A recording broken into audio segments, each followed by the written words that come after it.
Hello बच्चों, let's read this question and the question says that the diagonals of a parallelogram are. Now let's see the options. Option A equal, option B unequal, option C bisect each other and option D none of these. तो आइए इस question को यहाँ पर हम solve कर लेते हैं. इस क्वेश्चन में कहा गया है कि जो डायगोनल्स हैं पैरेललोग्राम की, वो हमें बताना है कि उनके बारे में यहाँ पर जो ऑप्शन है इनमें से कौन सा ऑप्शन करेक्ट होगा.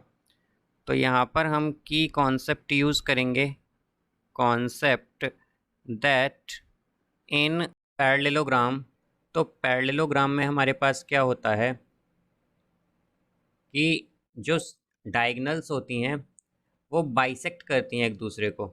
Diagonals bisect each other. Bisect करने का मतलब होता है कि एक दूसरे को इक्वल पार्ट में डिवाइड करती हैं. Each other.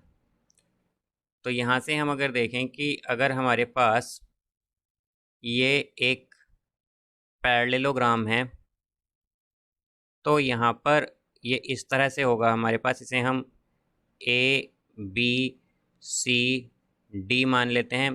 तो यहाँ पर एक तो डायगोनल होगी ए सी और एक होगी यहाँ पर बी डी डायगोनल हमारे पास, और ये इंटरसेक्ट करती हैं ओ पर.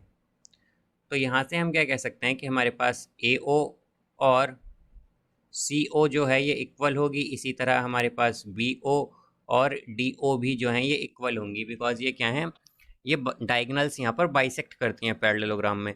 बट अगर हम बात करें यहाँ पर कि ये इक्वल होती हैं या नहीं, तो इसके लिए हमारे पास कुछ कंडीशंस में ये डायगोनल जो हैं इक्वल भी हो सकती हैं और नॉट इक्वल भी हो सकती हैं. तो हम क्या कहेंगे, diagonals diagonals of parallelogram. Diagonals जो होती हैं पैरेललोग्राम की मे और may not be equal.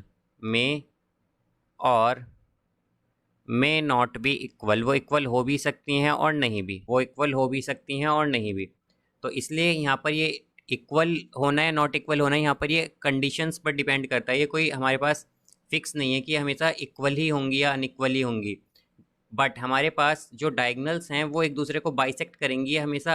Her condition में पैरेललोग्राम में सेटिस्फाई करता है, ये फिक्स है ये. तो हम क्या कह सकते हैं कि यहाँ पर जो ऑप्शन करेक्ट होगा हमारा वो केवल ऑप्शन सी होगा, that diagonals of parallelogram bisect each other. So I hope you understood it well. Best of luck. Thank you.